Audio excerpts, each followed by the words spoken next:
I don't know about you, but nothing gets me fired up like a signing from out of nowhere. This is the Arsenal Vision post-match podcast. My name's Elliot Smith. You can block me on Twitter, Yankee Gunner. It's the craziest thing, right? You're just, for me, like in my time zone, I wake up, I go on Twitter, and we've signed someone. And it's like, where did this come from? So Arsenal have signed Declan Rice. This is big news. I wish we'd seen it coming, all kidding aside. By the way, already also signed Jurrien Timber. And I want to try to get some appreciation from you for that happening, because of course I hit publish on the podcast on Friday, probably within 5 minutes of that announcement happening. So the jinx continues. Let's see who we sign today, because once we publish this, maybe there's another signing in the offing. This does feel like the dawn of a new era, though. It really feels like a sea change for the club in some significant ways. And there's some interesting quotes out there from Arsene Wenger on this, who said Arsenal will go on and win the title. And I remember the last time he made a pretty big claim about what Arsenal can do, and Arsenal did go on to do it, and ours is gold. There's a lot of fun things we can dive into about this. Now, look, we've talked about the player at length. We've done 2 scouting videos on Patreon. We did a scouting video for Jurrien Timber. All of that is out there. I think we can talk about the impact of this signing still, though, in new ways today. He says, hoping we can talk about this signing in new ways today. I will let you know that next week, I am off to New York. I will be meeting Andrew there, and we'll be hanging out with some fans at FanFest stuff and seeing you at the game against Manchester United. Then we'll be out in LA and hopefully seeing some fans there as well and seeing you for the game. So it should be a fun couple of weeks. Tim will be out in LA as well. So a lot of fun things ahead, but the pod schedule should stay pretty consistent. So have no fear. We will still be there, and hopefully you will still jam us into your ear holes. So here with me now is Tim. You can find him on Twitter at Stillmanator. Hello, Tim. Hello there. And Clive. You can find him on Twitter at ClivePFC. Hello, Clive. Hello. How's it going, Clive? Yeah, going good. Lots of things happening. Yeah, some things happening. I have to say, I love your podcast voice. It is like 2 decibels quieter than you're just talking to us off mic before. Well, I get sometimes it takes me. You know me by now. I start off quiet, and then the subject matter starts, and then we go right. So at this moment in time, yeah. For those who ever met me in real life, I'm quite quiet, and then we start, and the drinks start flowing, and then I'm not quiet. Then I'm hugging Tim around his neck. Yes. Yes. Normal stuff. I do want to compliment you on your appearance on Righty's House with Andrew. You guys were great. So I enjoyed listening to that earlier today. So nice job. Yeah, I'm very privileged to be on there, asked to be on there. So yeah, I really enjoyed it. I would argue we are all privileged to be on this fine podcast as well. So all good things. A lot of different angles of this that I want to talk about. And I don't think, by the way, Jurrien Timber signing is not some ho-hum signing. I think it's a big signing. I think he's a great player, but we're going to focus on Rice today. Let's do the silly thing first, Tim. Let's just get this out of the way. The announcement stuff, the way the announcement hit, because I think it's hard for a club when everybody knows you're going to make this signing, and it's going to be your record signing. It's going to be the highest fee ever for an English player. It's Arsenal beating Manchester City to a signing. It's massive, and yet everybody's really known it's coming. I still liked a lot of the stuff that came out. I loved the Adidas video. I thought they killed it. I think Arsenal put some really good content out there. It's hard. It's the silly part of this, but I'm curious how the day of the signing hit you, how the content hit you, and just the experience having had this in the offing for quite a while.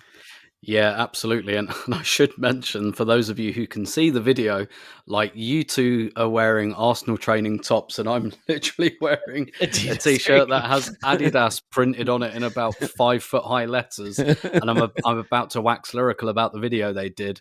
And I'm not getting paid by Adidas, but I think I should be, to be honest. But, I think that, that video was incredible. I knew about, I think there's still some content to come with like Kelly Smith and Alessia Russo, for example. But even the way they link that stuff up, they have like Alessia Russo referencing the Rice announcement, which also emphasizes how long this has been in the offing. That one of the good things about the slightly delayed announcement was they really had some time to get their ducks in a row and getting people like Laura Woods involved. And that Adidas video was great. I absolutely loved it. And even I think something was added to it. I know, and initially I thought this as well when the statement from West Ham came out about, I think it was like 8 a.m. maybe UK time.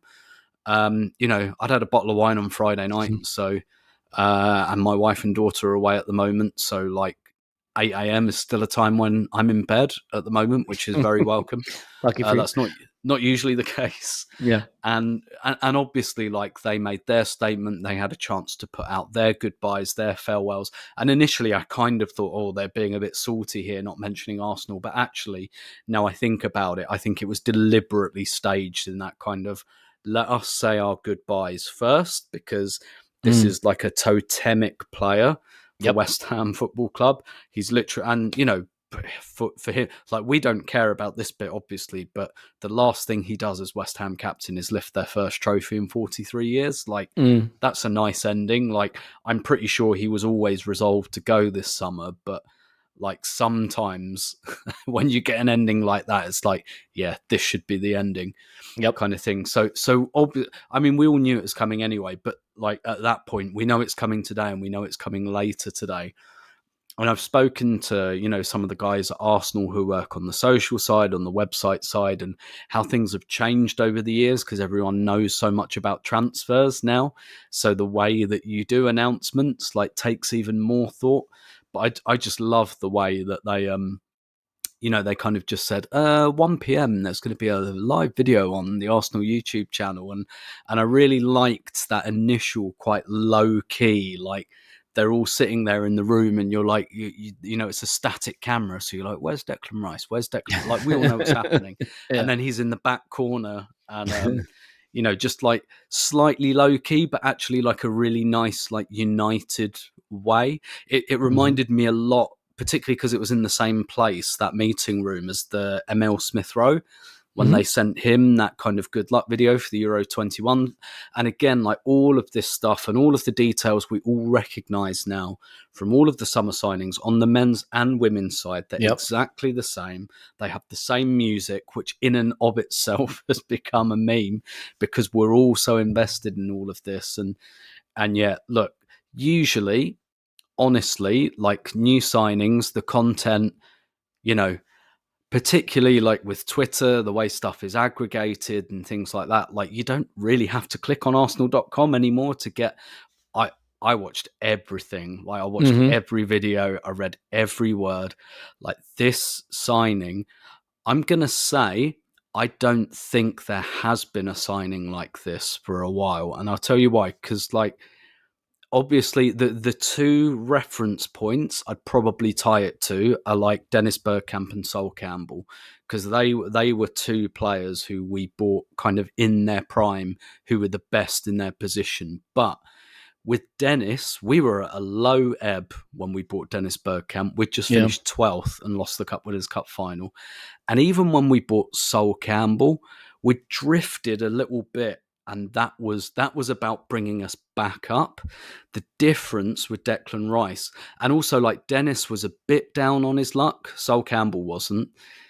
But, like, with this, it's like, it is the player, it's the exact player that Arsenal need, and they've gone and bought the best thing available for that position. But also, it's happening while we're on an upward trajectory and while the player is on an upward trajectory. I don't think that definitely wasn't the case with Bergkamp. It wasn't quite the case with Sol. Like, we'd sagged a bit and Sol Campbell brought us back up. Like, we're on an upward trajectory, and now Declan Rice is here. Like, to me, that feels slightly different. It's definitely in the category of those signings, and I hate to I say felt the club handled it very well. You know what it feels a little like too to me? It feels a little like an Alex Ferguson signing. Like, we're Manchester United. We're going to buy the best English player, the best Premier League player. We're just going to continue to get stronger. We're going to crush the spirit of all the people chasing us now. You can't crush the spirit of all the people anymore, because you got a Manchester City whose spirit can't be crushed, because they can always outspend and outbuild and all that. But he's the best player in the league who's available, who can move, who can fit a position of need you have. We're not farting around with, maybe this guy from Syria can come. And by the way, that's not to say that players from the continent can't come in and make that difference, or that just being Premier League, but it feels like something he would do, you know, in the way. Yeah. And he chose us over man. He had the opportunity, the very tangible opportunity to go to Manchester City, and he didn't. He chose Arsenal. And that's another thing that makes this signing slightly, even on another level, to stuff we've done before. Well, this is crucial, and this is something that I think is really big about this, Clive. And by the way, you talked about him getting to say his goodbyes to West Ham. If you want to see the right way to put out content, Ajax's goodbye video to Jurrien Timber was a tearjerker. Really, really good. Have you guys seen it? Did you guys see the Ajax video saying goodbye to Jurrien Timber? Yeah, really good. Sort of the next generation of kids, the boys and girls who are trying to make it at Ajax and asking Jurrien what it takes, and he's explaining what it means to him. At the very, very end of it, he looks in a hallway and there's a kid wearing an Arsenal shirt, and it's kind of like now he's going to be the role model for the next generation of Arsenal kids. Just a really great video. But yeah, Rice referenced the importance of Mikel Arteta in this process. Another thing he referenced, by the way, I think is really interesting. In one of the videos they were talking to him, he referenced the Amazon documentary as being an influence, and that he could see what was being built there in the group and what was happening in there. And by the way, that wasn't a great time for Arsenal yet. We were sort of making some strides, but it was, we were going in the right direction, but we ultimately finished fifth, had the disappointing end of the season. But he referenced that video as a sign of the direction we're going. Clive, there is the reality that this is a signing we would not have been able to make a few seasons ago. And for years, we talked about Arsen having that ability to draw players that the club might not otherwise be able to draw. We're a very big club. We're leveraging our financial might now and the prestige of our club, but we're clearly leveraging the prestige of Mikel Arteta and the impact of Mikel Arteta on a new generation of players. And so, firstly, I just want to ask you, how important do you think it is that Mikel has already arrived at this point where players want to come play for him in his development, that he's become a guy that a Declan Rice will choose over a Pep Guardiola? Yeah, it's how can we say it? So let's go back to the Amazon where he started. Yeah. I think I love that documentary, but I'm interested in leadership and the psychology of leadership. So seeing those leadership techniques and how you motivate young men that have done 1 million training sessions and played 1 million big games throughout their youth career and into adulthood. Mm-hmm. So you have to motivate them in a different way. How do you reach the parts of their brain? How do you reach the parts of them to show you understand them and you can make them a better player? That does not always look normal to normal people, if that makes sense. It looks like that. And people laughed, and deep inside I was fuming. But people are in that environment. They've ever been in a dressing room trying to motivate people, lost games, had the wrong team talk. I know I have. Had the wrong team talk, picked the wrong team for finals in front of hundreds of people and lost. I know I have.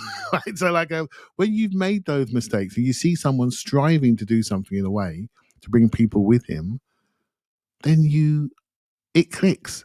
So for Declan Rice, that is the language by which he speaks. That's the language by which he wants to be spoken to, more importantly. And he won't be the only one. I thought that documentary was such an insight into a dressing room that you don't normally get. And I'm sure that I'd love to see the stuff on the cutting room floor. That would be unbelievable. Right? So we'll never get to see that. Right? So there's that angle. Lots of Aubameyang clips, I'm sure. and then there's that angle. Yeah. And then there's just the general, here we are. We have these young men that spend years trying to get to an elite level to play this sport. Football is 99.9% rejection. I'm telling you, it's hard to get where these guys get. If you want a reminder of the tough journey that's out there, just think back to the Dele Alli video you saw last week and realize the challenges that young men have, some young men have, to get to this level of ability and exposure and pressure management. And you imagine the well-being that's been going on inside that club to protect these players from the outside world. I mean, crikey. It's huge.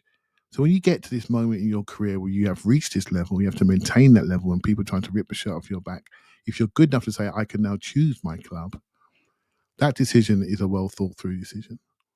And all the aspects of how that club is run, where it's going, the people within it, what they say about training, what they say about how they treat you off the pitch, what they say about how much family time they give you, everything comes into that decision.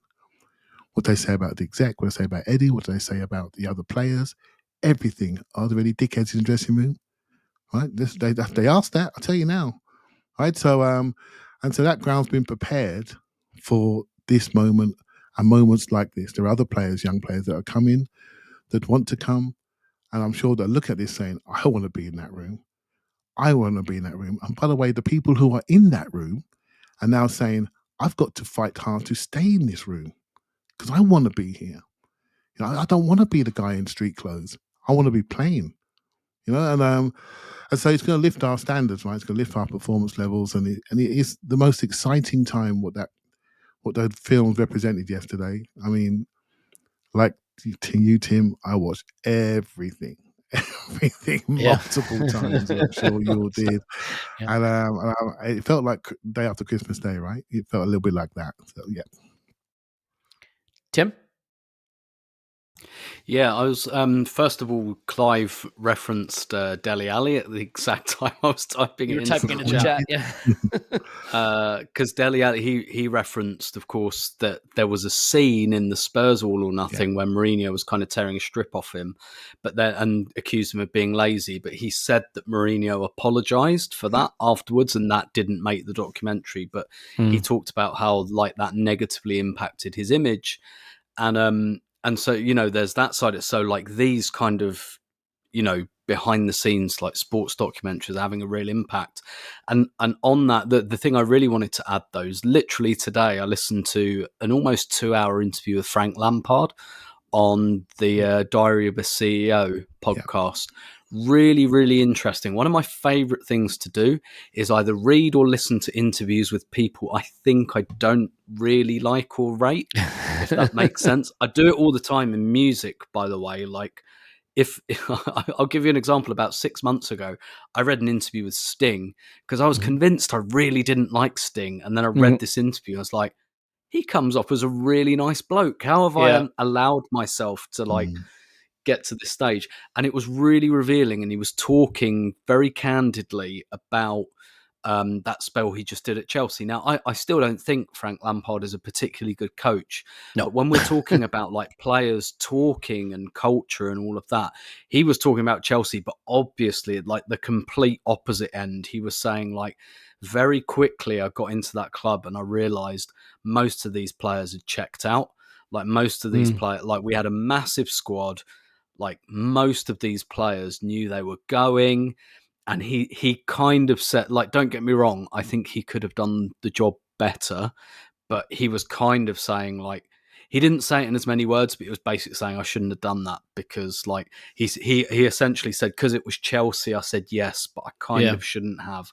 And I very quickly realised when I got in that the culture's not here because we had 32 first-team players and a minimum of 10 of them knew they weren't going to be at the club much longer. And he was saying, like, because the thing that really comes through in the interview, he talks about like how driven he is, and I believe him when he says that. And of course, his dad was a professional footballer, and he kind of said like, at times in my youth, I hated my dad because he was so hard on me. But he's like, now I recognize, obviously, like that's probably given me my career. But he kind of went into Chelsea as this guy who loved the club, is like driven to a fault, like in his kind of own description. And he was like, and I had like at least 10 guys who just didn't want to be there. And that's like, that's just a really interesting, like that just inversion. Seems like the flip side. To Arsenal at the moment.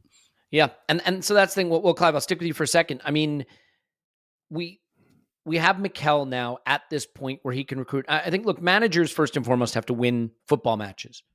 You can get caught up in all the tactics and all the character and all the speech and all the reputation. If you don't win football matches, you're not going to stay in the job very long. But there's a lot of things that go into winning football matches, and probably more than anything, more than tactics, I think we overrate tactics in this one respect. You have to accumulate talent. And what we're seeing with Mikel is a guy that people want to come play for, and that's going to make it easier for the club to accumulate talent. But you had to go to 100 million plus to get him.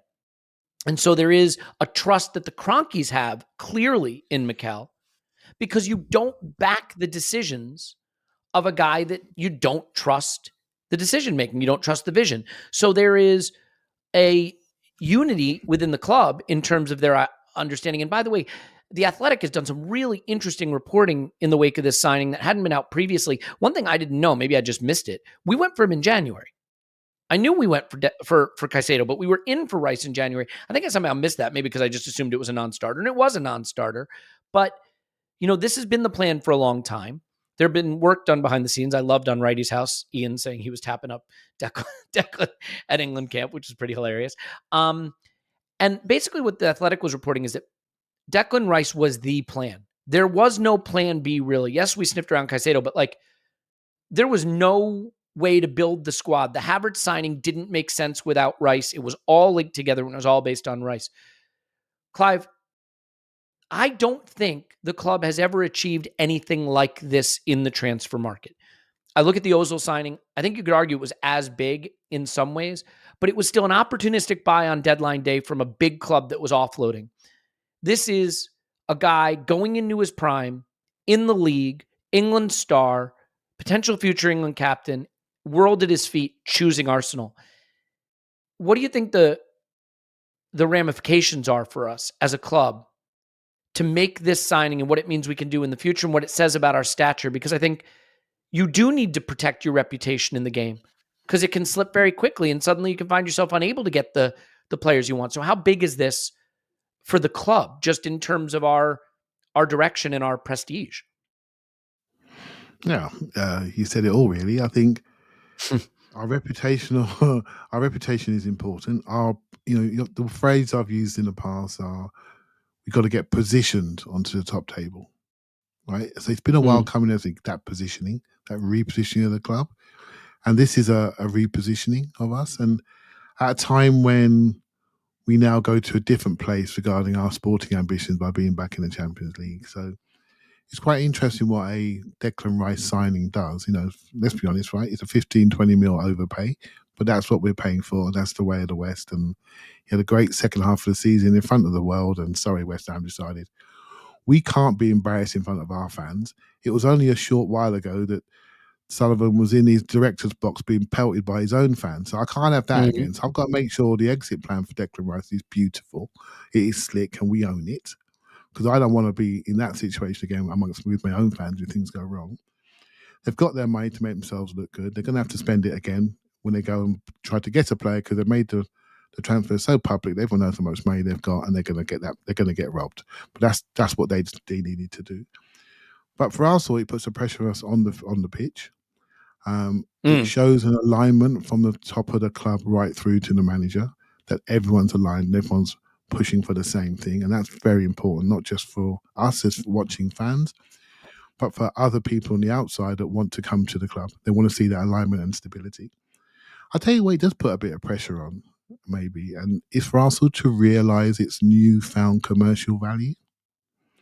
I think commercially we have lagged the other teams in the so-called, air quotes, top six. We are changing that. And with a player like Declan Rice, and Tim knows with Leslie Russo on the women's side, there is a new player coming and they're bringing commercial weight with them. And I think it's really important that we wake up on that side. Look, football, we can all debate that, and we will do. But I think it's all part of growing the club, growing its substance, growing it, making sure that we are now operating at a different level and being comfortable with that. And I'm embracing being comfortable with that. And by the way, I'm saying these words and I'm not 100% comfortable myself, the fact that we could be this good or could be really, really good. I'm having to get comfortable with this without worrying too much about what could go wrong. But I see the direction they're going and I want to embrace it. I really do. We were talking off mic earlier on that as we do become good, it's going to elicit a different reaction to us.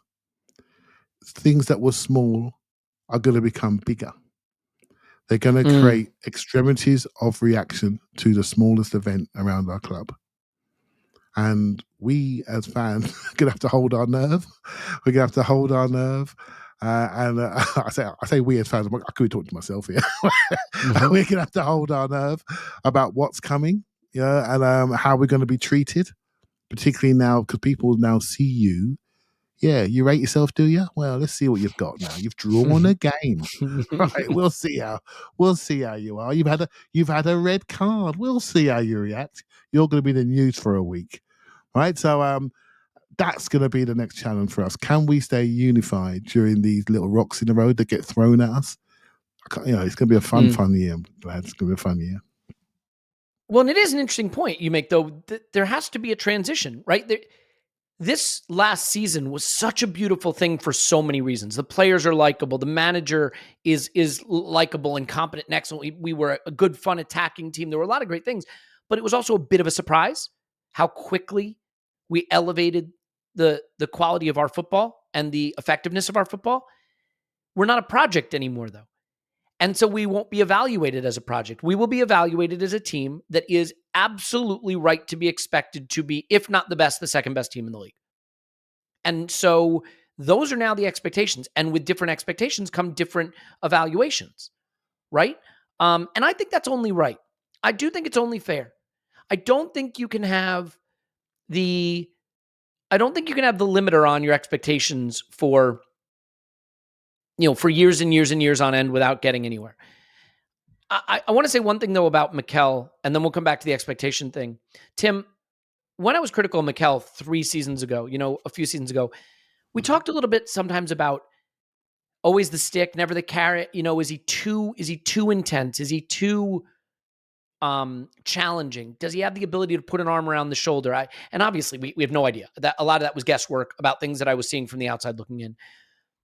And I remember there was a scene in the All or Nothing documentary where Edu was talking about Mikel. I think he was talking to Josh. And he saw Mikel kind of palling around with a player. And he pointed to what he was doing. He's like, that, if he can add that, he's going to go to the absolute top. Just that personal touch. And I watched these introduction videos that are going around now. Mikel's got jokes. Did you see the joke with Yuri and Timber? It was like a sunny, warm day. He's like, it's always like this every day, 365 days a year. It's beautiful. And the magnetism he has now when he's in a room, it's not just that intensity. There's a more varied quality to how he presents himself. And that was probably always there, to be fair. It just seems like it's come to the fore more. And you're hearing more and more about players really wanting to play for this guy and loving playing for this guy.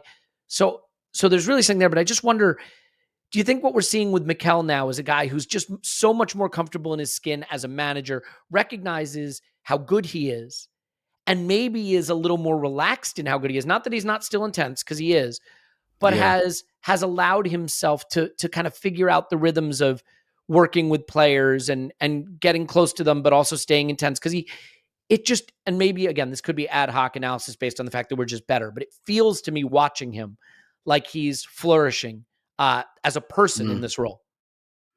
Yeah, definitely. And the thing is, I did some tweets this afternoon, about how, as a person, not as a person, that sounds too personal, but actually when we appointed Arteta, I kind of expected to get the warm and fuzzy feeling because he was an ex-player and clearly a player who really, really valued being at Arsenal. I think a really influential thing for him in his career was getting that move late in his career, because I think he went to Everton thinking, I do 2 good seasons at Everton, United, Arsenal, Chelsea, I'll get that move. And then it didn't happen. But then it did happen, I think, when he kind of thought, okay, that's probably passed me by now. I really think that's a very sliding doors moment for his career. Clearly during his playing career, but as a manager. And I think that's why when he was at Arsenal, one of the things I really responded to about him as a player was he clearly really, really valued the club.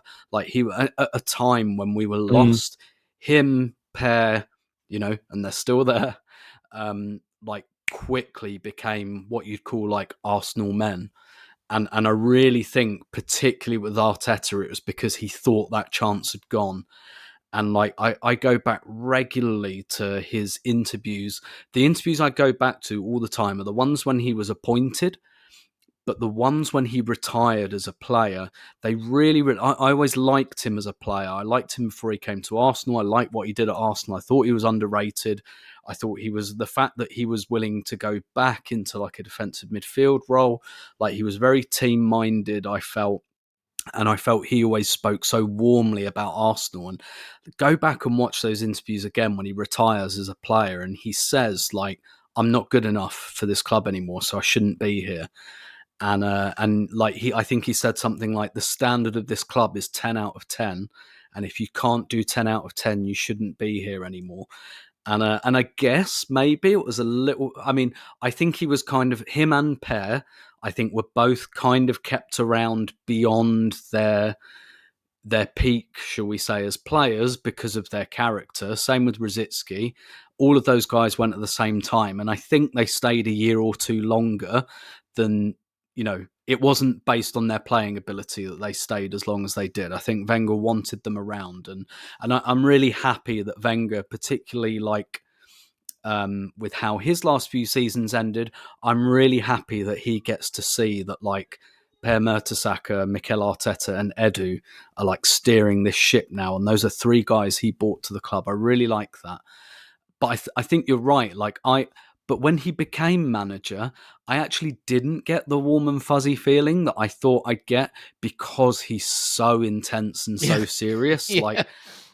I can't relate to him, and that's fine. I don't want to be able to relate to him because I'm a slightly overweight functioning alcoholic. That's not you don't want that in your manager. That's not who I don't want that in the manager of my football club. I don't want it in the prime minister. I can think of a few clubs that have tried it. Yeah.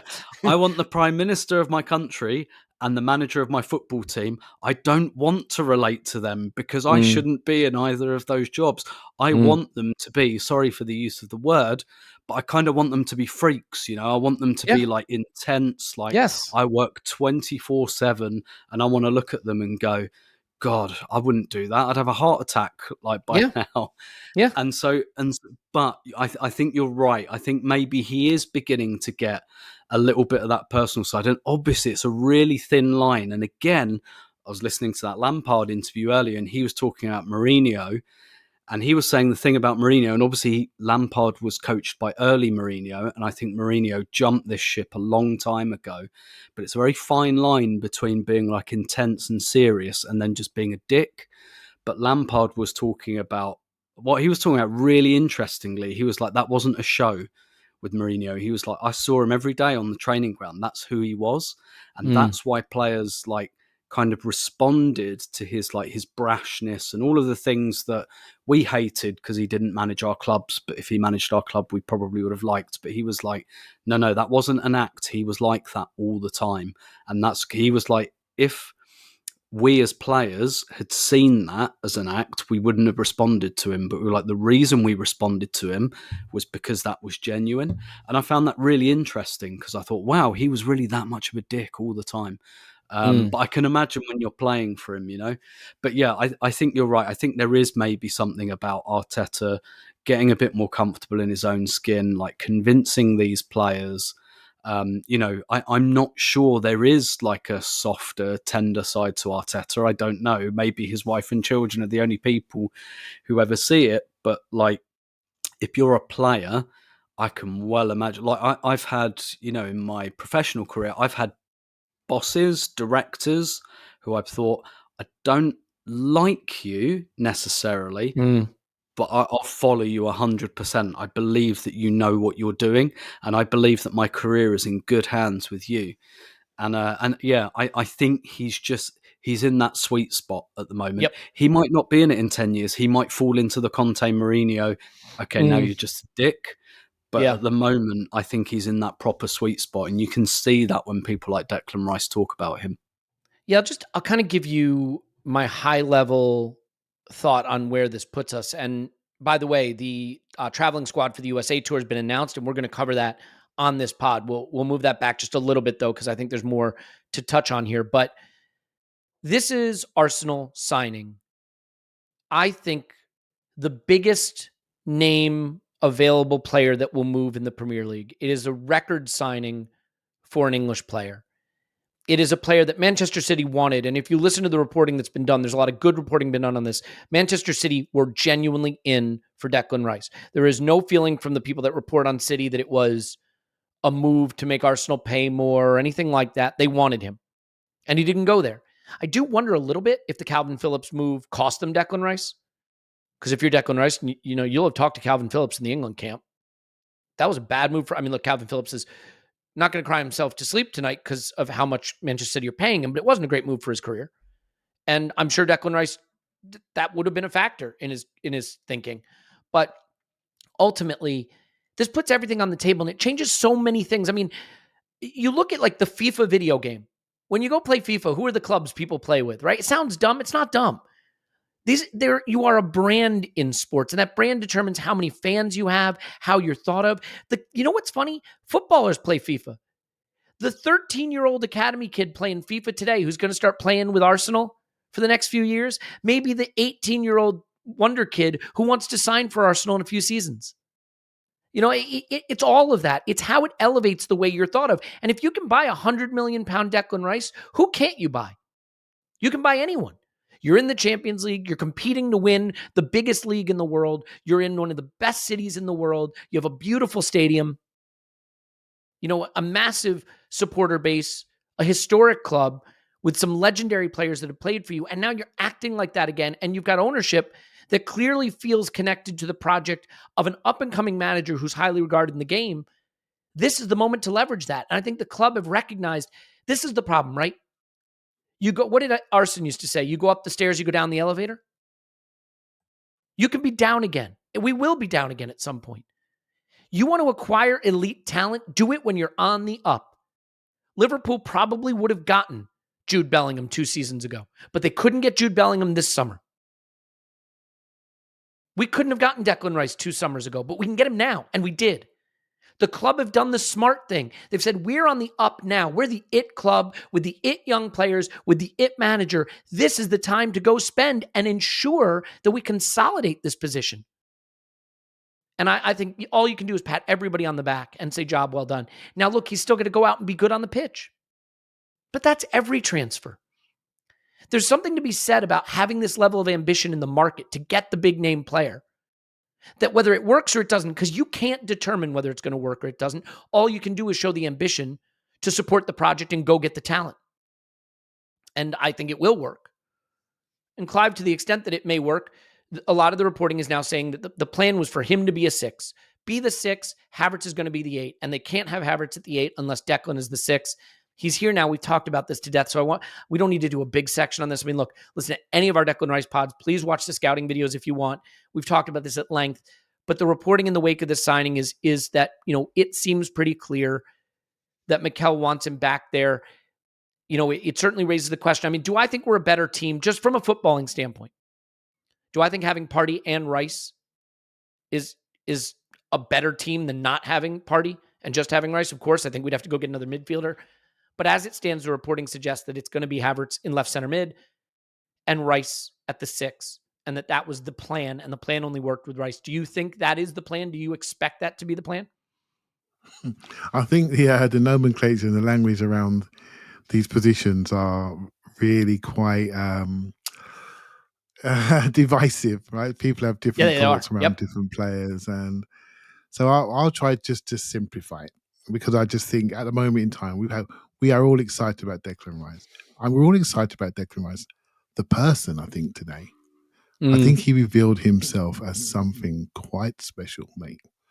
The way he bestrode those corridors, that is somebody that thinks, yeah, I belong here. I belong here. And by the way, I'm going to tell you how good you all are. I'm going to tell you how big you all are. I'm going to thank you for being in my mentions for the last 6 months. Say, come to this club. And by the way, can I stop know you what for you one want. second? If you want to contrast that with someone who does not look like he wants to be at a place, have you seen Tonali? Is that how you say it? I have. I posted it out at Newcastle.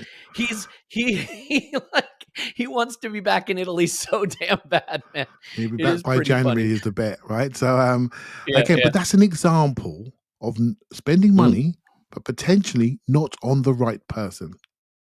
You know, there are players that need to be in an environment that suits them. And we don't get it right all the time, by the way. So at this moment in time, Declan Rice, the person, I have never seen an interview like that on day one from a player. Just incredible stuff. So on the tactical side of things, let's just keep it simple. We play with 5 at the back in 2 lines. You can say 3-2, 2-3. You can say back 4 diamond. Do what you like. We play 5 at the back in 2 lines. And they are our progressors, they are our build-up phase, and they are control, stop the counter-press phase. we've just potentially brought 2 players into that back 5 group in Timber and Rice.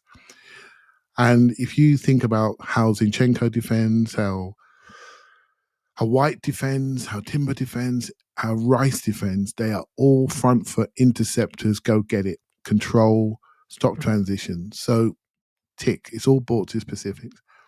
Then you have your front 5, right? And so some people see Havertz as a left 10. Let's say double 10s. We play double 10s with Odegaard and Havertz, for example. And some people see him as a false 9 centre forward who can post up and then we run in behind him.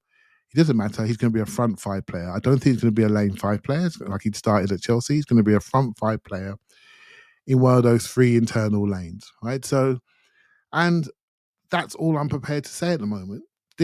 And do we look better for it? Well, I moaned at everybody who listened to me about losing our defensive stability for about 3 months. I probably bored the listener to death. But look, we're not stable. We need to stabilize. We're off the ball. We're weak. We're not getting to the second ball. But we need to do a double pivot. We need to do something. We're not getting to the ball first. We're being stretched out. I think we've added 2 players that are really, really good off the ball. I will say that. And I think their off the ball reading of the play defensively and offensively will allow us another dimension to our team. And their positions will be picked on a certain day for a certain opponent. Although we have a similar principles and systems, but sometimes I'll give you just a brief example, Elliot. If you look at all the shot maps and pass maps that we have, just take 2 players that we all love, so we won't argue about them. Martinelli and Saka. If you watch them some weeks, one is higher average position than the other.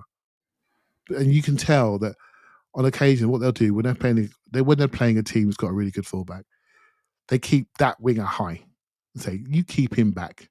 Do you know what I mean? And then we'll crush that side sometimes with long balls. We don't always do that, but sometimes we do. So those people trying to fit people into certain slots, just remember, we need to analyse teams to see how they play, and that might change how we play and the positions by which the players we love stand in. And let's not think about them as positions, think about the roles on that particular day. So on one day, you got Martinelli standing high, not working back, not defending, and Saka doing all the defending and all the build-up play. On another day, Saka scoring a goal, so Martinelli's working back with his foot. It changes based on your position. I think we just keep our minds open to the fact that we need to change for the opposition. And all I will say is that we've added a few more bits, a few more tools in the toolbox to allow us to make those changes rather than be impinged by the lack of depth in our squad. Yeah. Tim, you want to add to that? Thoughts on the tactical side of it? No. Okay. Fair enough. Well, I think Clive nailed it. So yeah. Well, and we have talked a lot about it, and I want to be careful too, because we're going to talk a lot more about it. And one of the things we're about to have is a view of it.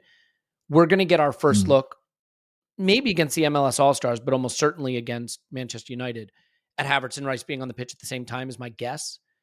And that will probably be, because it may sound silly, but the season's going to come up faster than you think. I mean, we play MLS All-Stars, we play United, we play Barcelona.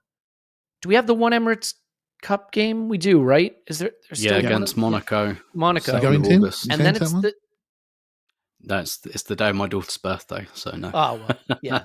Priorities, mate. And then we play City in the Community Shield, and that's it. That's preseason, right? We'll probably schedule some behind closed doors thing somewhere in there, I would bet. But in terms of seeing it happen, I would think the United game will probably see it happen. And once we see that happen, I think we'll really have a sense. Now, look, if Partey stays and Rice stays, we have a lot of flexibility there. I mean, people are forgetting Jorginho. He counts. He exists. He's not a bad player.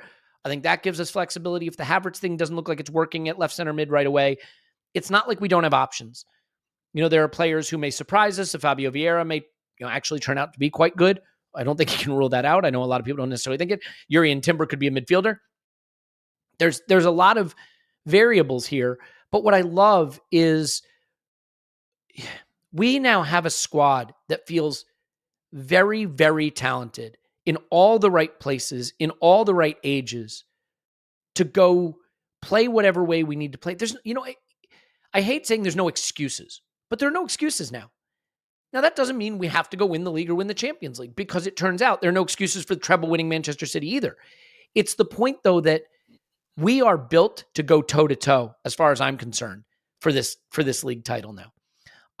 And that's also baking in some continued just organic improvement from players like Saka and Martinelli, who are still coming into their game. The Rice signing is a sea change. The Urian Timber signing won't get the focus it deserves, but we have talked about him quite a bit. And we did a scouting video there as well. Here's what we'll do. No ads today. Let's celebrate the Rice signing with no ads. Let's skip the ads for today. I guess what I'll do instead of ads is I'll just say this. We'd love to have you at Patreon if you want to do it. If you don't, I totally understand, or can't, again, totally understand. A couple things to know about it. It will be access to live event tickets, including the LA event, which will be announced probably tomorrow. It will give you scouting videos, rewatches, instant reactions right at full time of games. The One Club podcast, which covers the women's game, the Power Rankings, which covers the other top 6, top 7 teams and what's going on around the league. We're going to have special content for Champions League that'll be new this season. So, and Discord access, and you can do office hours and chat with us in there. So lots of stuff that we do there that I think is great. And we take really seriously trying to make that feel like it's well worth it. And hope you agree. But again, just happy to have you here, there, wherever. So let's count that as an ad and move on. Okay. Let's talk about this traveling squad for a bit. Tim, the squad for the U.S. has been announced. And interesting. Yeah. The 2 players not coming that are specifically called out are Emil Smith-Rowe and Thomas Partey. It says, we expect Emil Smith-Rowe and Thomas Partey to join us next week. Now, with Smith-Rowe, okay, you kind of get it because he's just coming off playing in an international tournament and needs some time off. With Partey, it's a little strange because he played against Nuremberg in Germany. And so you really wonder what the cause is. There are strong rumors linking him away. Saudi Arabia, I think, would be the club's preference. Italy might be the player's preference, although he's certainly happy to stay at Arsenal from everything I've heard. And then there's no Cedric in the traveling squad and no Sambi. They're not specifically called out, but it does say the players who are not part of the squad will be working hard on their fitness and or recovering from injury. So, just something to think about there. Let's start with the Smith-Rowe and Thomas Partey things. I mean, any thoughts of the Smith-Rowe? There might not be a there, but there's some rumors we'd be willing to sell him. I don't buy that. The Thomas Partey thing, that feels to me like maybe we think a move is in the offing. Yeah, I think all of these things are interesting, right? Because Sambi didn't go to Germany. It is. I don't want to be too conspiratorial, but it does seem weird that all of the players that we're trying to sell have got tight muscles all of a sudden. Mm-hmm. Rob Holding didn't play because of muscle tightness. And we learned there was a bid from Turkey, and Cedric. I think with Cedric, and even like Pepe hasn't come back to Arsenal at all. I don't think he's not. The team hasn't come back. No, yeah, hasn't come back to Colney, and that strikes. I mean, that's quite an aggressive move, and I imagine that's a kind of. We really want you. We strongly encourage you to find another solution this summer. And Clive's put in the chat there, Nuno as well. Like there's a lot of like we strongly encourage you to forget about players who they might think are happy hanging around. That they're being I don't think that as much with Holding. I don't know, but I don't get the impression that he'd be against a move if a good one came up, for example. But with Smith-Rowe and Partey, I think these two are really interesting because with Partey, it's like is that a physical issue? Is that connected to that seems to be a bit of an up in the air live situation actually, and there's a lot of smoke there. In terms of like interest from Saudi Arabia and other clubs, and I think Arsenal's position on it is quite clear that they'd take a decent offer for the player at this point, which I think makes perfect sense. Like when you've just bought Havertz and Rice, they are both coming in on starting money, and as much as like we will all kind of talk about the virtues of rotation and things like that, like. Partey's not a starter anymore. Like We're in the Champions League final tomorrow and everyone's fit. He's not a starter, right? His status has diminished, like it definitely has. And that to me also says we'll certainly be very open to an offer, which is not the same as like with Pepe, Tabaret. Like, to me, that's very like, go on, off you go, lads, off you go. Find yourselves another solution. Whereas with Partey, I think it's a bit more like, we won't be crying tears if he's still here on September the 1st, but we'd be open to a bit of an offer. The Smith Rowe one's really interesting as well, because the will of the player is to be on that tour. And that's good. I'm glad about that. I'm really happy that he, from what I can gather, he's made the decision that no, I want to be on that tour, because it sounds like he was given the option for time off and he said no. And that's good, because I think he recognises that he can't afford another season like the one he had last season. And I think like he recognises if he misses a significant chunk of pre-season, that there's every chance that he'll be out of the picture again. And that's good. That says something about the health of the team and the squad at the moment, that players are like, no. I want to be with you now. Like, I want to be on those coattails, because I don't want to be like Rudy chasing the bus when it drives off type of thing. So yeah, and that's speaks to something very good with Smith Rowe as well, because that says to me that he realizes that, maybe he's in last chance saloon. I kind of suspect so, but he really, really recognizes, no, I can't drift away from this picture, and that he wants to be here as well, because I'm sure Smith Rowe could think, do you know what? This has probably drifted away from me now. Maybe I'll take that move to like Aston Villa or West Ham or someone like that. But he's thought, no, I want to be here. I want to be at this club. I want to fight for this. So that's really good. And that strikes me as a half decent solution, that he comes a bit later in the tour. So he does get a little bit of time off. But that strikes me as a decent halfway solution. And I don't think Smith Rowe is a guy that needs a lot of rest at the moment. So I'm not really worried about that. And also, I don't think he's going to be like starting the first game of next season. So I think he'll at least have the opportunity to feel his way into the season anyway. The Partey one's very interesting. If that's not physical, that says to me that there's potentially something in the offing here. Yeah. And from the reporting, it kind of looks that way. I'll flip it over to you, Clive, but before I do, I'll just say one area where I slightly disagree with you, Tim, and this is what makes the squad so interesting if Partey weren't to be sold, but I think it may be. If we were starting the Champions League final tomorrow, you could argue that Rice and Partey would both start. Partey? I'm going to say it like I'm English. I'm not. I think Rice and Partey would both start it. No idea. Guys, I've spent years arguing whether it's Premier League or Premier League, right? Like, Premier isn't a word. It's the way you say the word with a certain accent that I don't have. So of course I'm going to say Premier League, but Premier League, you see here Americans say Premier League. I'm like, what is the word Premier? It's not a word. Anyway, Partey, you say Partey, I say party, tomato.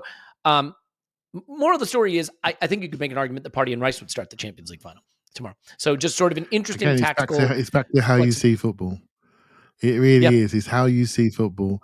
Hey, who was shouting double pivot for a month last year, right? When we were creaking, I was, right? So if you're a double pivot guy, that's the best two we have for a double pivot. But we may not have a single pivot guy. If you're a single pivot guy, you think you're finding ways to get different type of 10s or 8s in to develop that lane, right? So yeah, it's going to be a box in midfield, football. Isn't it? So it's going to be a box in midfield. So it's just the question of who makes the box. Right? Does the box get made by a fullback plus Rice plus Odegaard and Havertz? But that's what we. Does the box get made by?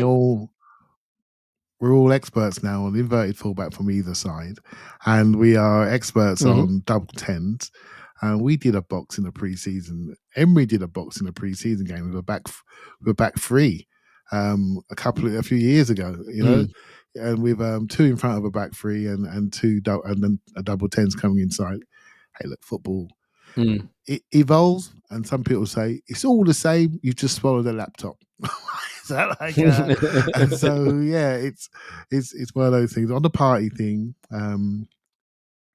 I'm a fan of him from a football side of things, but I also recognise when there's opportunity, a business opportunity, you need to take it.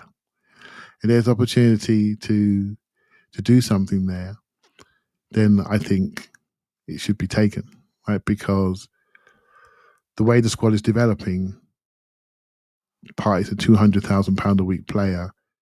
You can't have him potentially backfilling another £200,000 a week player. That's just not smart, And but you could maybe put in a 19-year-old from Southampton who's had his first season that wouldn't mind developing from a Jorginho, and that 19-year-old will eventually replace Jorginho, Elneny, and Zambi in the squad. And suddenly you have a level of depth. Some people are looking at this saying, we can't go from Partey to, say, Lavia. That's just not right. Well, we're not going from Partey to Lavia. We're going from Partey to Rice, potentially. And then a Lavia would be the Elneny guy, the Jorginho guy, and he'll be developed as such. We have enough fixtures to develop a player like that. So it's about switching your mind and making sure that we have people that play our way, that can receive the ball with things they can't see behind them on a half turn and do a bit and progress it. And he definitely can do that. I'm just talking about examples here. I'm not afraid of seeing anyone be sold that's not quite within the core. And I think Tim said this once in the pod. I really agree with. It's about having those players that bridge a project, that bridge you. I think Newcastle are doing it now. They're buying these bridging players. We may look back in a few years' time and say Thomas Partey bridged us to the Champions League. Granit Xhaka's repositioning bridged us to the Champions League. We're now looking to go again. And it's hard for us because those players have been there for the last few years and a couple of years been pretty successful. But we have to move on from it. And we've gone from two 30-year-olds to two 24-year-olds. Whether we like them, whether they're better, we don't know yet. But I can see the plan. Do you know what I mean? I can see what could happen. I could see it. And so if I can see it and so that makes sense, I want to support it. If they start kicking it in the car park, we can have a different discussion. Do you see what I mean? But at the moment in time, it's just a whiteboard plan that looks really, really good. And then so I'm behind it, right? And obviously when we start to watch pre-season, which is going to be crucial, of course, we can rush to conclusion. We can all decide if they should be fired out of a gun, as you used to say, something like that, or we will support them throughout the season. Out of a cannon into the sun. Yeah. That one, yeah, I like that one. Yeah. By the way, you want to look at a guy reinventing tactics. You want to talk about throwing away the laptop. Fernando Diniz, I think is his name, at Fluminense. Is that how you say the name of the team? Fluminense. You talk about incredible tactics. Look him up. Yeah, just in case you don't know, we've got someone on the podcast that actually knows this language. I mean, I just thought I'd throw it in there. Right? Yeah. Well, I do know. I do know that I don't know. But yeah, I mean, staircase passing, and you talk about relationism, Clive. It's all relationism there. There's no positions. There's a couple of things about this list, this traveling list, that I think are really interesting. Obviously, it'd be really exciting for Rice and Timber and Havertz to all be on the tour, and everyone would be excited about that. I don't see Turner on the tour. And again, Turner's probably enjoying a bit of a holiday right now because he played for the US, but I would imagine Turner would really want to be with the club for the US tour. There's been no mention of selling him, but he is US number one. He will want to be a starter somewhere at some point ahead of a World Cup in his home country, as well as Canada and Mexico. I can't imagine we'd sell him, but his value will probably never be higher. So there's nothing there. I'm inventing something, but I would have thought he'd want to be on this tour. Now, it may be that he'll meet up, but if he's going to meet up, why wouldn't they list that with the Emil Smith Rowe and Thomas Partey news? So maybe, am I just missing his name in the list? I don't see it. No, want to keep an eye on. I don't see it, but I will say on Turner, just so you touched on it. Yeah, please. If I'm him, I'm staying one more season because there's games. He's going to play Champions League, I think. I think Mikel would trust him. There's games for me here. There's games for me here. And I'm going to stay one more season. But he may decide next year, I've now developed my reputation enough internationally. I've played enough games in the Premier League. I need to play every week. So I think the goalkeeper thing could change in a year.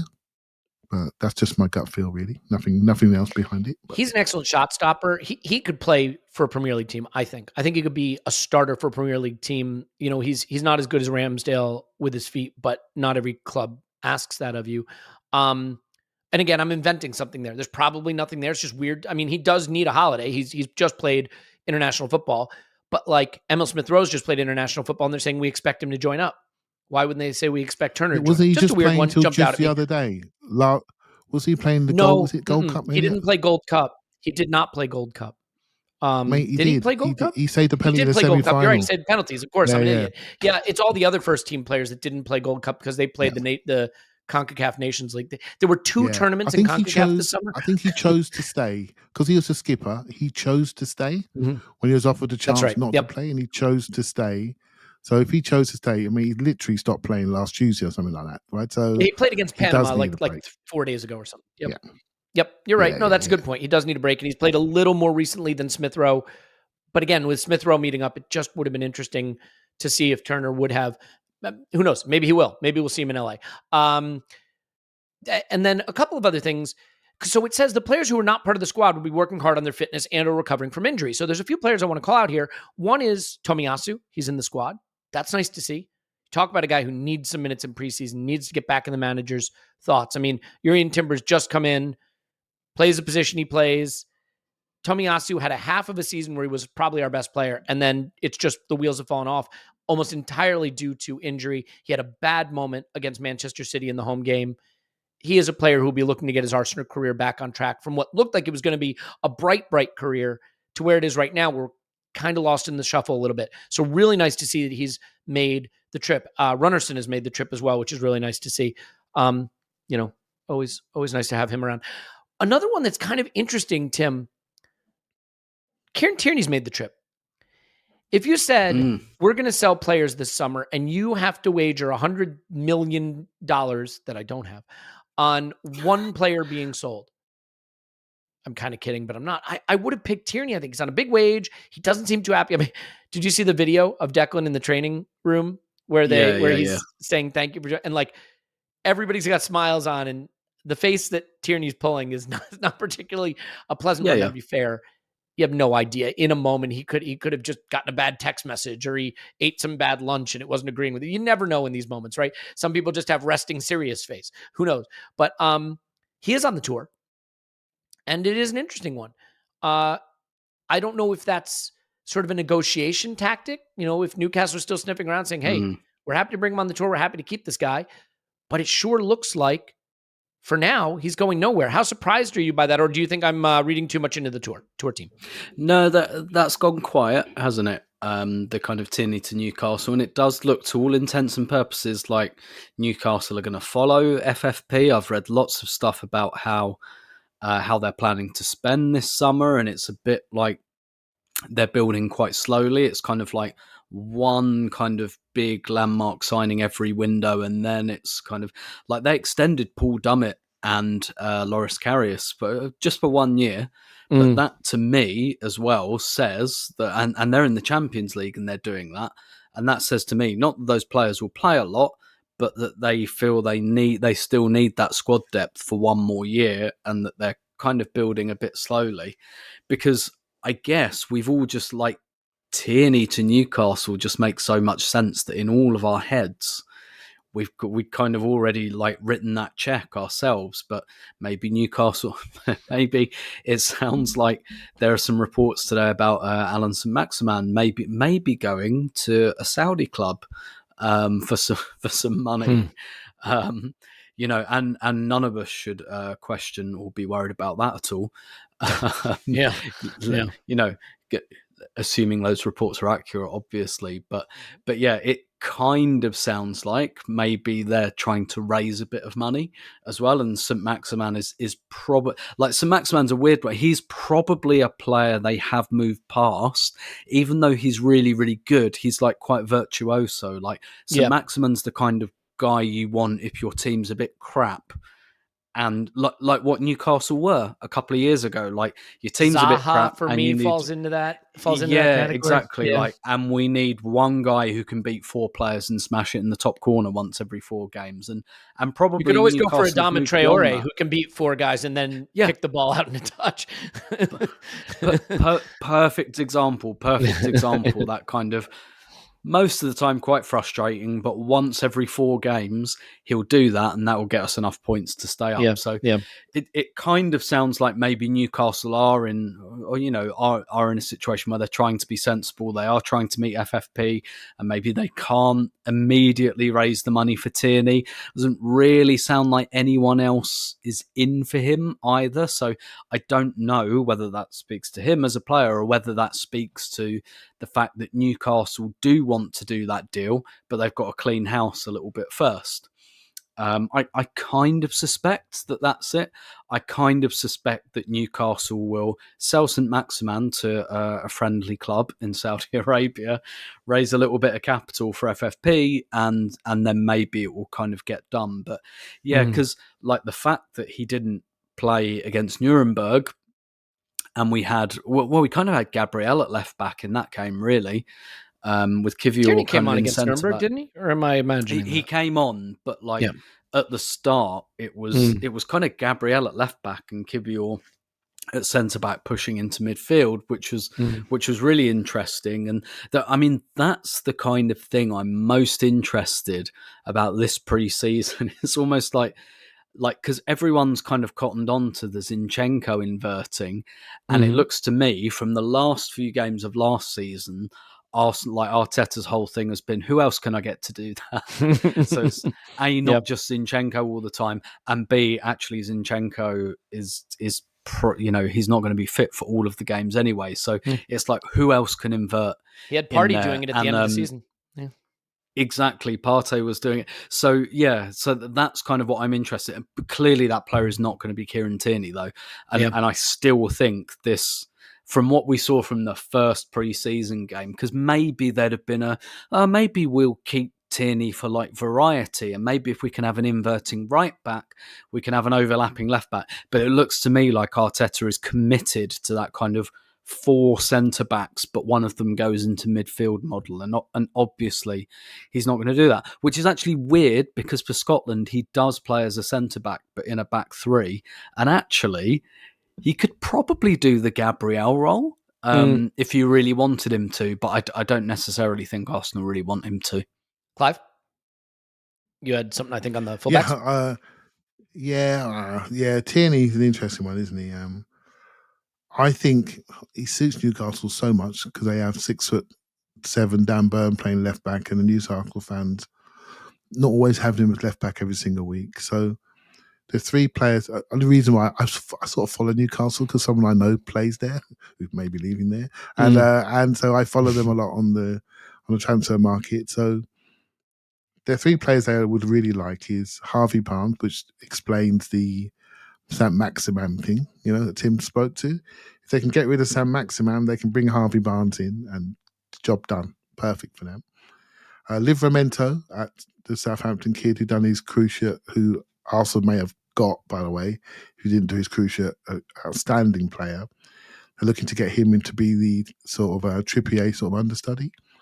And they would all love Kieran Tierney to do that journey. And difficulties for Newcastle is they weren't set up commercially to maximise the Champions League because they never thought they'd be there, right? So all their commercial deals haven't got that bonus point, that leverage point. Now with the Emirates I'm sure our deal with the Emirates is we get paid per where we are in the league, and so because we've historically been in the Champions League, so our deals are linked to where we are, what European competition we are. Once Newcastle sort their commercial deals, they're going to be in a stronger place. They've got a new shirt sponsor this year. I dare not even ask what that is, Tim. What's behind that? I'm sure there's an athletic article out there. We can all find out what's behind that. But that front of shirt sponsor. And what's going to happen with some of their transfers. And let's see if they loan back certain players out of Saudi Arabia, by the way. There are some rumours there around Neves, for example. So the stories to be told on Newcastle. And on the inverted fullback thing, we all bemoan Saliba, but Zinchenko missed 17 games last season. And every time he played, he had 1 million touches, didn't he? And that player, when he didn't play, we were not the team we thought we were. And I kept looking around to spot why we're not playing well. And I kept finding myself looking at that guy again. Yes, he gets nutmegged in the corner flags at Anfield, but boy, does he give us build-up confidence. And I think if you're watching the videos of Timber, I like him in that second line of our back five. He's outstanding there. Same. Really is outstanding. I don't want him in the back line too much, if that makes sense. That means we're under pressure. But I want him in that second line because he's an ankle snatcher. He'll snatch your ankles, he'll take your money out your pocket, and then he'll drive forward with the ball. And he's so sharp over small distances of the central areas of the pitch. I think that's the thing that the Zinchenko Timber thing. I think we're always going to have that build-up guy. And I think we're going to feel more comfortable for having that player and not just focus to say Saliba not being in the room when he was injured. Tim? Yeah, two things. First of all, the other thing I kind of forgot to say on Newcastle, they clearly want to build with a bit of a British core as well, like Harvey Barnes. That's one thing. What was their first big kind of statement signing? It was Kieran Trippier. So that's another tick in the Tierney column. I think they clearly want a bit of a British core going there. And what Clive was saying there as well about Zinchenko, I find this really interesting. I've written this a couple of times in the last few weeks. I found it fascinating how the kind of discourse around Zinchenko changed at the end of last season. And he was almost like the first player I think the fans turned on. And like there was if you'd have asked about his stock with Arsenal fans in like January, February compared to now, like his stocks have kind of gone down. And I think that's unfair. And I think the reason that's happened is because like once results start to sag a little bit, like the players who do slightly unorthodox things, they're the ones you turn on first. Because when you get anxious, it's like, I don't want my left back in the centre circle anymore. Yeah. I'm very, very nervous about this and it's not going right. I want my left back at left back. I want my centre back smashing the ball out the stadium. And I want my centre forward elbowing people in the face. When it's all going well, like you look at Zinchenko in midfield and you're like, brilliant. This is lovely, isn't it? And then, but when it's not going well, you're like, get back to left back. We want to see Tierney again. We want to see him running up and down the line, smashing into people. And yeah, as as Clive just put in the chat, Mike Bassett 4-4-2. That's what you want when you're nervous, and that's always going to be the divergence between fans and players, because players, when things aren't going well, they have to continue to show that personality, take those risks. When they stop doing that, that's when it goes wrong. But as totally fans, agree. Because we're not elite athletes, as I mentioned earlier, speak for yourself. And we've had a few pints before the game. When you get nervous, you're like, no, like you get cautious and you don't want to see the players taking risks anymore. And I think that's why the worm turned with Zinchenko, probably more than any other player, I'd say. Yeah. Another player I want to touch on real quick. The thing I'll say about Tierney, by the way, I think it was in the documentary, right? He really opened up about homesickness and how he was struggling when he first moved to London, and, you know, mentioned some of the emotional struggles that he had. And I thought it was just a really good, candid moment about mental health that was important. I think he'd be happy to get up north a little bit more, maybe get a little closer to home. Maybe, you know, I'd be willing to bet if he could move back to the SPL, like he'd be happy to do it. You know, he's a guy who I think probably just feels a little bit of dislocation, and who's to criticize him for that?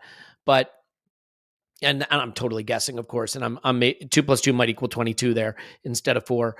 But yeah, I think if he could go back to Celtic, he would. But Newcastle might be the closest best thing he can do, especially on the wage he's on. So another player I want to talk about, though, Clive, Fuller and Balogun is on the tour. I mean, he is a U.S. star player now. I think we will probably see a lot of him. Frankly, I wouldn't be surprised if we see him against MLS, even start against MLS All-Stars. Like, the club aren't stupid, right? Trot out the new star center forward for USA in the USA against MLS All-Stars. And I could see that happening. But there are strong links, I think, to Inter. And he strikes me as a player who's going this summer. Like, he's going this summer. Do I want him to go? I'm not saying I want him to go. No, not remotely. But what I am saying is he can command a fee. He's a good player. He wants to play. The minutes probably aren't there. Nelson is re-signed. Nketiah doesn't seem to be going anywhere. I just don't see Balogun staying. So are you sort of surprised that Balogun's coming on the tour? Is it one of those things like, hey, we'll sort out your move flow, but you're American. We're going to America. Come with us. It'll be great. You can play in front of your new home nation fans, and it's one of those things that suits everybody, I guess. Yeah, we're quite entitled to do that because last time I looked, we're paying his wages, right? So I think that's there is fine. That component of it. He does work for Arsenal, yes. And Austin Trusty's on the tour as well, which I think is really nice, so he goes back. And so there is that aspect to it. The Balogun thing, actually, because we spoke last week, didn't we, Elliot? And I've been thinking about it on me walking this weekend about him. And I think he does. There's a big part of me that just wants to see what he does for Arsenal. But I'm trying not to be seduced by what he does as an attacker versus what all our attackers do, which is our front three attackers are fantastic defenders. And he is not really a fantastic defender. He's somebody that walks between plays, and he's just a different style attacker. And I've done it before in the past in my analysis over the years, looking at players doing the things I like them doing. And then when they're not doing that thing, I'm looking elsewhere on the pitch. If you're really analysing a player, look at what he does at all facets of the game. And our front three, Martinelli, Jesus, and Saka, mate, they switch on defensively. It's instant. Look at some of the training drills on the .com. A lot of them is around transition, defense to attack. You're attacking one time, next you turn around and suddenly you're defending. It's that quickness of transition they're looking to drill in and coach into your heads.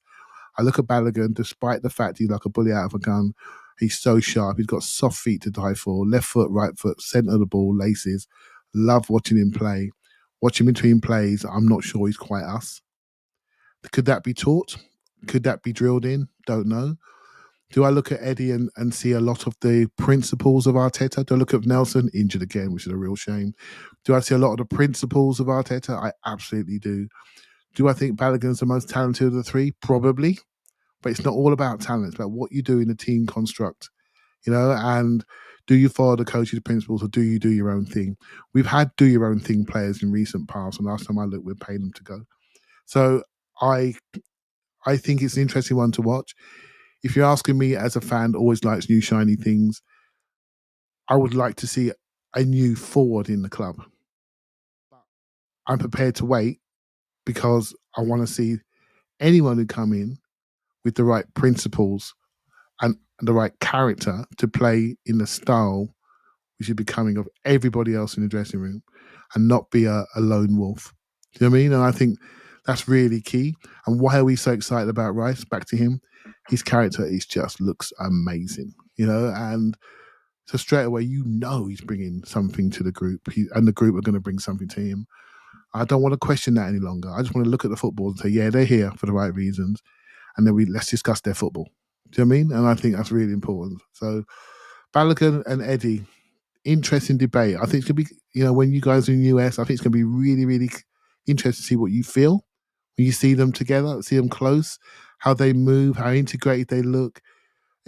That's the sort of stuff I love pre-season for. I absolutely love it. To see that sort of behind the curtain stuff where you can see a player where they are in their fitness, how focused they are looking to jump hierarchies in the dressing room. That's the stuff for me. And so, yeah, those two, interesting debate. When we have in about a month's time, wonder where it'll all land. Would one be out the door, or will both be out the door, or will both stay? One to watch. I think all options are open. Can I ask you a leading question, Clive? Could the you can ask. critique of Balogun's game and his fit into our system be directed towards Emil Smith-Rowe? The off the ball considerations, mate. I don't like treading here because I know Tim loves Emil Smith-Rowe. I don't like treading. Everybody loves Emil Smith-Rowe, but you still have to see him with clear eyes. Well, Reece Nelson's got a contract in his back pocket, right? That tells you everything. And the way he moves, and by the way, fitness is an issue for him. If he's tweaked something again, we got to watch that. But he's got a contract in his back pocket. And a year ago, we were wondering if Smith-Rowe or Martinelli. Reece Nelson, left side now, looks sharp. And he does all the defensive stuff. He's got the speed, he's got the control, he's growing the personality. Smith-Rowe, for me, is a young player still. He's younger than his years. And, some people look like men at 16. We talked about one the other day, who, by the way, he's not on the plane, for Nwaneri or Lewis Skelly. because they're still young, right? So some people look ready at 16, and Smith Rowe, though he's 22, I still feel he's young. I think he's younger than 22, emotionally younger, and I think his body's younger, and he's got a way to go. Can Arsenal wait? On the wage he's on, they can wait. They can wait. But he's got a lot of work to do for me to develop into that adult football. And people may laugh and say, oh, he's played for England. He's our top scorer a couple of years ago. Honestly, lads, first time I noticed this was England training, actually. You watch England training videos, you watched it, and then you see amongst the other England players, and he looked so young in that group. You see Saka in that group, you think, my God, he's bossy in training. Smith Rowe is a young, developing player, and he needs time. Will he get time? I hope so. But let's not put too much expectation on him. We may not see the best of him till January. And I really feel that, he needs the time to get to that level, which we are now operating at, which was not the level when he broke into the team. It's a completely different level. Do you remember when he went on loan as well, and Arteta said, like, I'm not even going to watch you play. Like, I want to. What was his line? It was like, I want to hear what people say about you. Yeah, and it seems to me the challenge, quote unquote challenge, was much more about his personality than his talent, and so I think that's maybe where the pinch point could be. He's extremely shy. I heard, Tim, very, very shy, very quiet. And it takes a lot more than just your football ability to be a footballer. You need to feel comfortable to impart your personality onto a group of people. And that takes a bit of time. And just because you've done it once doesn't mean it happens all of the time. So I hope he gets the time. I really do. Yeah, he's a player everyone's going to root for. But the project isn't going to wait for anybody. One thing that I think is positive news. There are players that stayed back due to injury. You mentioned Reece Nelson. I haven't seen any reporting on the injury, just sort of rumors of an injury. But we just re-signed him. Like there's nothing, there's no there. I think it is positive news though that Odegaard's on the tour, Zinchenko's on the tour, Martinelli's on the tour, right? Guys that either weren't in the team at Nuremberg or picked up a knock. If it was a real worry, I think they'd be staying back to work on their fitness. That's not the case now. You might say they have to go just because there's sort of press availability and photo ops and media duties, but I think if they're going, they'll play a part. So positive news there. I'll finish on this, Tim. I am going to go ultimate whiskers. This is a total nothing discussion point. I acknowledge it. You can fast forward past it if you want. Skip it all together. Stop listening now. A few years back, Bayern Munich played MLS All-Stars, and Pep Guardiola refused to shake the hand of the MLS All-Star coach because of the really aggressive challenges that went in. There were some bad tackles in that game. When MLS All-Stars have played Premier League teams, there has been a bit of a time, I think, of MLS players wanting to show they're at the level. They are in full mid-season form. It is not preseason for them, and it is a prestige-friendly for them. Do you have any little concern about you take these games against players that are at smaller leagues, have something to prove, huge TV audience, big prestigious European club, well, British club coming in to the US, and they're in mid-season form, right? And it's that the concern is just the way they treat the game versus the way it's our second real preseason game. Is that anything in the back of your mind? Because it's, I have to admit, and again, that's why my friends call me Whiskers, because I'm a warrior. It's slightly in my mind. I'll admit it. It's slightly in my mind. Yeah, definitely. And we've seen over the years how the balance around pre-season has gone from, like I'm sure Mikel Arteta ideally would love to do a Wenger and take them to the Austrian mountains with no cameras and all of that, and play some third division Austrian teams and give them a 10-0 shellacking, and because that physically, that's probably the ideal preparation. But obviously, we see pre-season for what it is now, which is a commercial opportunity as well, and quite often, and that also means that it's often in the hands of third parties as well. So in terms of the organisation, and that also means the administration of the games. And one of the things that you see more in recent years is the pitch was really bad.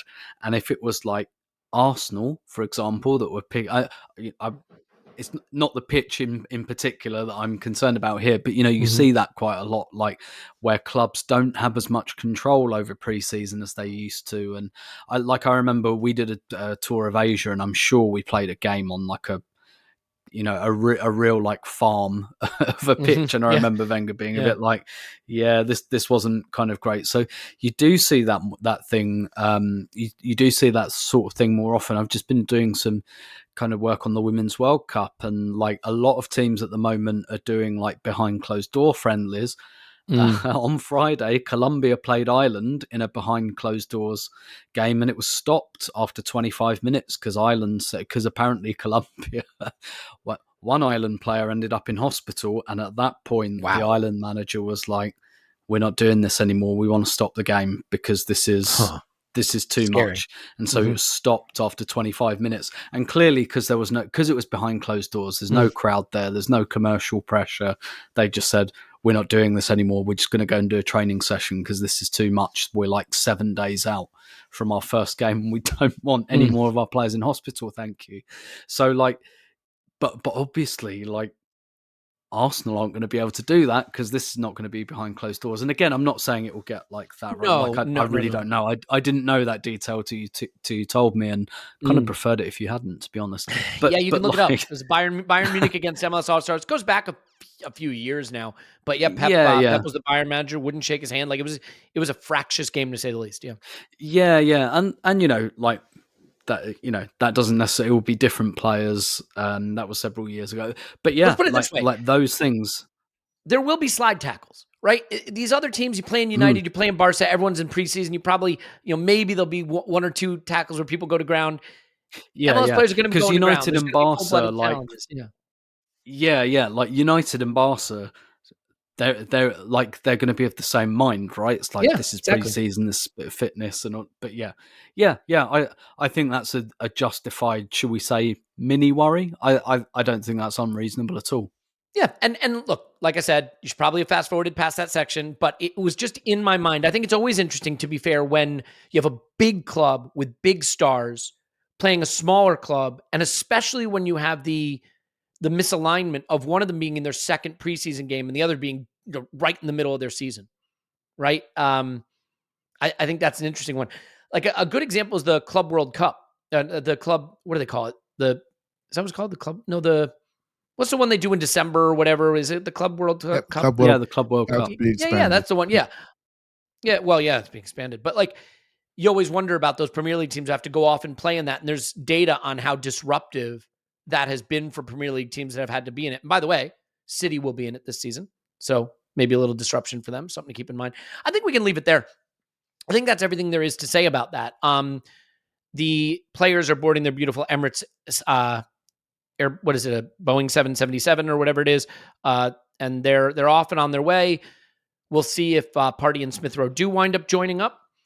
We'll see what develops out there, but I think we're going to start to get our first sense of the tactical plan and how that might come together. Excited to see how he's using Timber. Excited to see how Rice and Havertz are deployed. May not get a look at that in MLS against MLS All-Stars, but by the time we're playing United and Barca, I think we will get a clear sense of that. So excited to be out there and seeing everybody. You'll have a regular pod at regular times, I think, with pretty much no disruption. What'll be fun is next Monday's pod will be recorded in person with Tim, which will be super fun out in LA. So looking forward to that. We'll have a lot more Patreon content as always throughout the week, and we'll just see how things go. I mean, when we announce Caicedo, we'll obviously do a pod for that. And when we announce Mbappe, we'll do a pod for that, although we've already done Caicedo and Mbappe scouting videos, so you're welcome. Let's leave it there as the silliness starts to escalate. Tim is on Twitter at Stominator. Thanks, Tim. My pleasure as always. Clive's on Twitter at ClivePFC. Thanks, Clive. Thank you very much. My name is Elliot Smith. You can block me on Twitter at Yankee Gunner.